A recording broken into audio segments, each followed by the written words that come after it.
The modern love trap, Jung saw coming. Carl Jung didn't live to see dating apps, filtered selfies, or love reduced to swipes. Yet in his writings, he foresaw the spiritual drought that would haunt modern romance. He warned us, when the soul is forgotten, love becomes hollow, a transaction, a performance, a desperate search for validation masked as connection. In today's world, we don't meet souls, we meet personas. Profiles curated to attract, smiles rehearsed, interests tailored. We call it chemistry, but often it's choreography. We've learned to fall in love with the image, not the essence, to seek pleasure without presence, connection without confrontation. We say we want intimacy, but flee the moment it demands vulnerability. Jung called this the tyranny of the ego, the part of us that craves control, comfort, and admiration. It wants a partner who fulfills expectations, not someone who disrupts our illusions.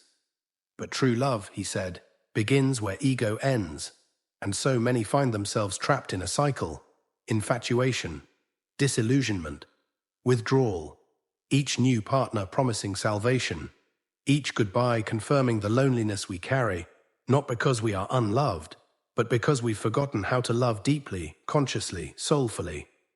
Modern love is fast, but real love is slow. It requires presence, not just proximity. It asks not, "What can you give me?" but "Who are you, and can I meet you there?" Yet we're afraid to ask that question, because to truly meet another is to meet ourselves. To stand naked before another soul, we must first strip away the masks we wear. And Jung knew, most people fear that kind of intimacy more than they fear loneliness. He saw that without inner work, love would collapse into projection. We would seek in others what we refuse to confront in ourselves, our unhealed wounds, our forgotten desires, our shadow. So we chase sparks, not depth. We want the honeymoon, not the mirror. We crave passion, but resist transformation. Jung believed that love should disturb the ego, that it is in the friction, the rupture, the breaking open, where we find not just another person, but ourselves. But how can love survive in a world where time is scarce, silence is avoided, and attention is currency? It begins when we pause, when we dare to look past the mask, ours and theirs, when we ask not how do they make me feel, but what do they reveal about my inner world. In this age of digital noise, the true revolution is a return to soul. Jung saw it coming, the trap we now live inside, but he also left us a way out. Individuate, awaken, love not from the surface, but from the depths. Because real love, transformative love, was never meant to be easy. It was meant to be real. Why surface attraction isn't real connection? We've all felt it, the lightning strike of instant attraction, that magnetic pull towards someone's eyes, voice, laugh, the way they make the world feel electric. We call it chemistry, fate, even love. But Carl Jung asked us to pause, to look deeper, because not everything that glitters is gold, and not everything that sparks is sacred. Jung believed that surface attraction, unchecked by self-awareness, doesn't lead to intimacy. It leads to projection. You see, the person we're drawn to in those breathless moments often isn't a person at all, but a mirror. A mirror reflecting parts of ourselves we've disowned, desires we've buried, wounds we've never touched. You may think you found the one, but what you found is your own longing, dressed in someone else's skin. Infatuation isn't connection. It's an emotional hallucination born of unmet needs. The charming, confident stranger who captivates you. They might be carrying your own unlived boldness, the brooding artist, so deep and wounded. They may embody your hidden sorrow, your uncried tears. We don't fall in love, we fall into ourselves, projecting onto others the sacred pieces we haven't yet claimed. That's why these loves burn so hot and crash so hard. They weren't built on truth, but on illusion. Jung warned us that such attractions, while intoxicating, are dangerous if left unconscious. They create obsession, not connection. We fixate, fantasize, idealize, but we don't relate, we possess. And in that possession, we lose the ability to truly see the other. We see instead what we want to see: a rescuer, a soulmate, a redeemer, but never the whole human being with flaws, fears, and contradictions. Love, Jung said, is not about completing ourselves through another.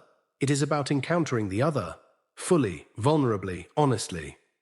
That can only happen when we bring awareness to the emotions behind our attractions. When we ask, what is it in me that reaches for this person? Is it love, or is it longing? Connection, or compensation? Chemistry may bring two people together, but only consciousness keeps them together. Because once the projection fades, and it always does, we're left with the real person. And if we've never really seen them, we'll feel betrayed by our own illusion. Jung invites us to transform infatuation into insight, to treat attraction not as destiny, but as a doorway into the deeper architecture of our psyche.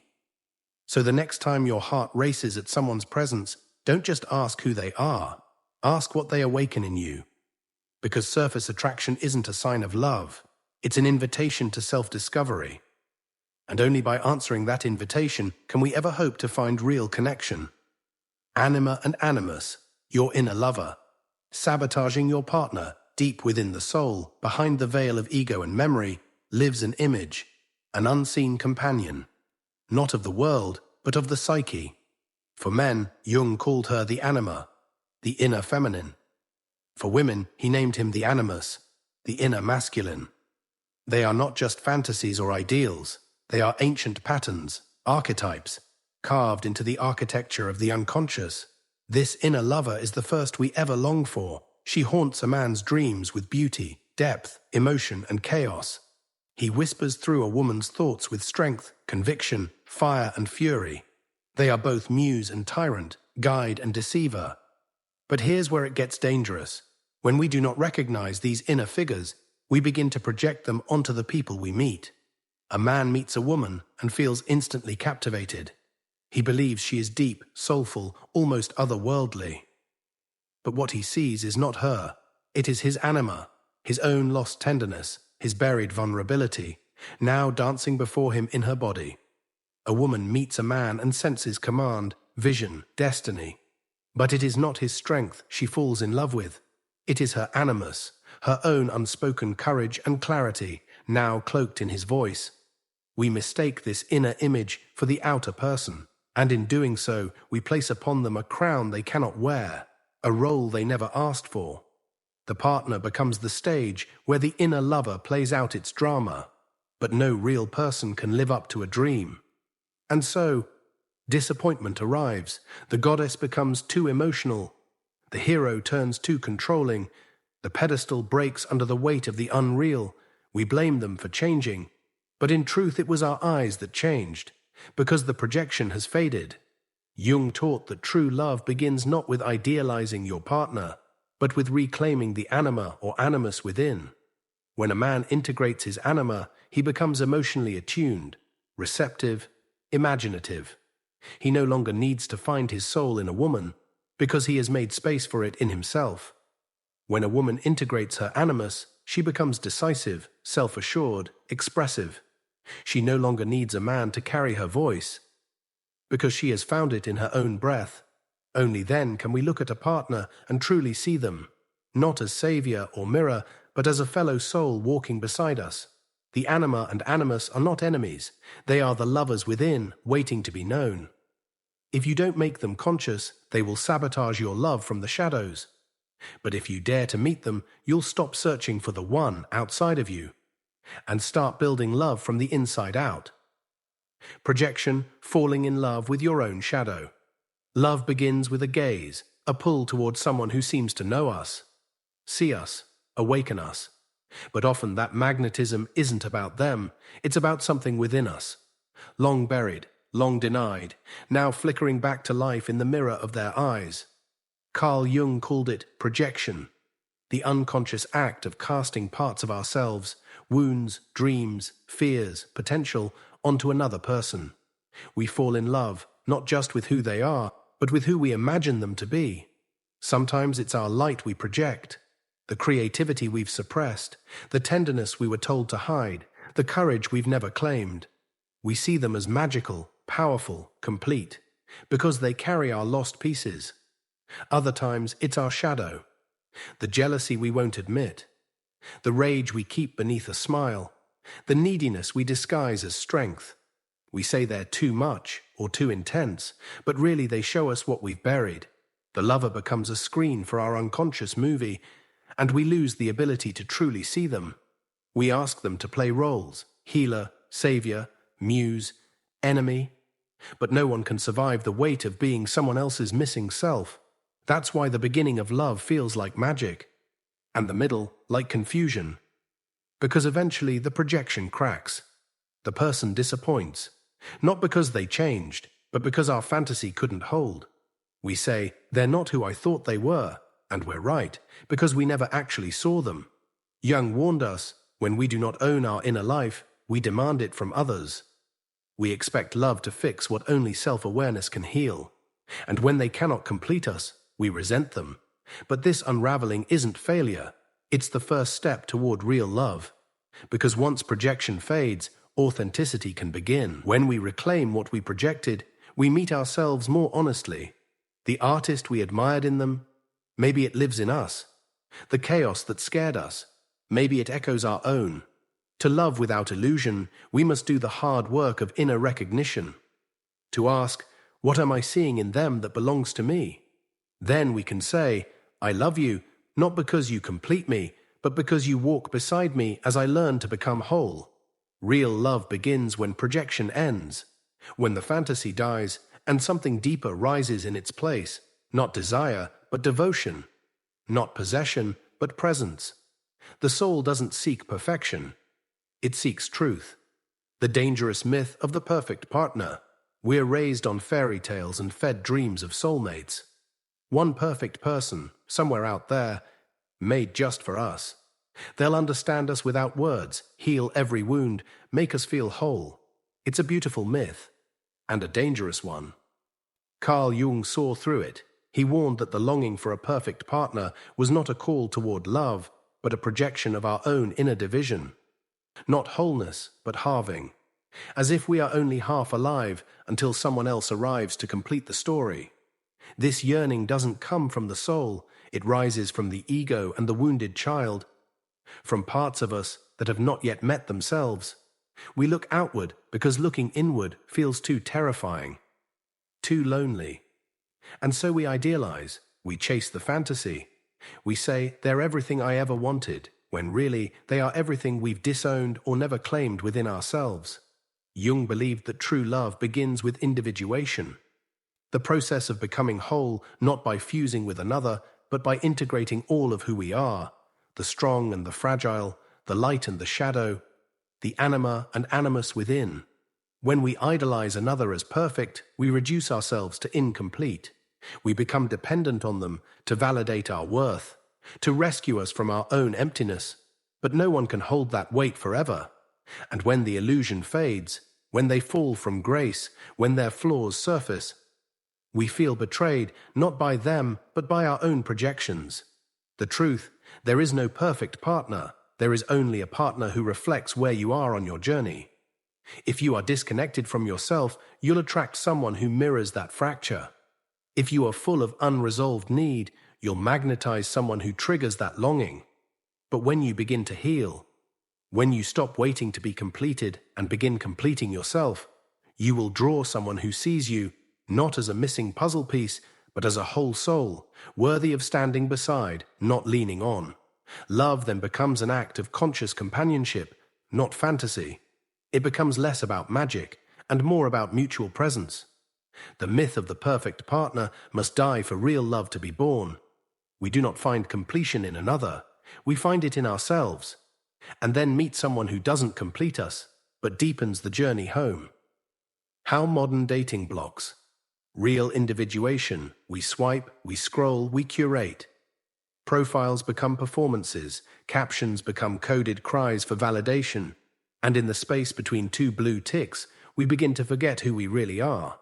Jung's vision of individuation, the journey of becoming whole, requires descent. It asks us to move inward, to peel away the masks, to sit in the raw, unfiltered truth of our becoming. But modern dating moves in the opposite direction. It seduces us towards surface, not depth. We shape ourselves to be wanted. We wear the persona that shines best in the digital glow, witty, alluring, mysteriously broken, yet effortlessly cool. We perform love before we feel it. We chase chemistry before we know compatibility.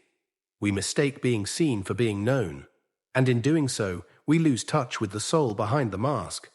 Modern dating doesn't nurture individuation, it interrupts it. Because individuation demands solitude, reflection, self-confrontation. It requires that we question what we really want beyond what the ego craves. But the dating world teaches us to fear being alone, to fear the pause, to fill the silence with distractions. Another match, another message, another dopamine hit disguised as intimacy. This isn't love, it's a mirror maze of projections. And the more we seek love to escape ourselves, the more distorted we become. We stop asking, who am I? What do I need to grow? What wounds am I unconsciously inviting others to touch? Instead we ask, do they like me? Am I good enough? How can I be more desirable? Individuation dies in this mindset. Jung knew that relationships could be sacred catalysts, but only if they arise from truth, not performance. Only if we dare to show up whole, not edited for appeal. To individuate means to choose authenticity over approval, to risk rejection by being real, to stop chasing partners who reflect our persona and instead seek those who recognize our essence. This doesn't mean we abandon love. Only then can love be alchemy, not addiction. Only then can a relationship become a mirror that reflects not what we pretend to be, but what we are truly meant to become. In the noise of modern dating, the soul waits quietly. Will you turn toward it? The soul starves in shallow relationships. We live in a time where connection is constant, yet intimacy is rare. We touch bodies, but not souls. We share beds, but not truths. We speak often, but rarely listen. Not to others, and certainly not to ourselves. Jung knew what many have forgotten, that the soul is not sustained by attraction alone. It does not feed on text replies, likes, or fleeting moments of pleasure. The soul craves depth. It longs for encounter, real, raw, revealing. But in a world of hookups, situationships, and endless ambiguity, we've created a culture where love is optional and vulnerability is avoided. We settle for companionship that never confronts us. We choose partners who fit our lifestyles, not those who challenge our spirit. We prioritize comfort over transformation, and in doing so, we withhold from ourselves the nourishment that only sacred connection can bring. We distract ourselves from the ache, the quiet hunger beneath the surface. We tell ourselves it's fine, that casual is cool, that needing more is too much, that wanting meaning is weakness. But inside something withers. This is the starvation Jung warned of, a spiritual emptiness that seeps in when love becomes performance, when intimacy is simulated, and when no one dares to reach the soul of another. The anima and animus stir, unfed by shallow exchanges. The inner marriage of opposites, the true goal of individuation, cannot occur in the absence of real relationship. We think the problem is the other person, but often the void we feel is the echo of our own soul crying out, I want to be met, I want to be seen, I want to grow. Real relationship is not always easy. It will wound our ego, it will mirror our darkness, it will require that we stop pretending. But in that sacred discomfort, the soul begins to breathe again. In the depth of a conscious relationship, we are not only loved, we are revealed. To feed the soul, we must risk being misunderstood. We must risk losing superficial bonds to gain something infinitely greater, a connection rooted in mutual awakening. We must ask, is this relationship helping me grow? Am I becoming more of myself or less? Is there room for silence, sadness, shadow? Or just performance and pretense? Because the soul doesn't care how good it looks. It cares how true it feels. And if your love feels thin, if your heart aches despite attention, if you feel lonelier in the relationship than outside of it, you're not broken, you're just hungry. Hungry for a depth the world has taught you to fear. But your soul remembers, and it will keep whispering until you finally listen. Jung's hidden cure, conscious partnership. For Carl Jung, the greatest purpose of relationship was never comfort or security. It was awakening. He didn't see love as a haven from life's storms, but as the storm itself, a sacred encounter that shakes loose everything false and brings the soul to the surface. This was Jung's hidden cure for the aching heart and the fractured self.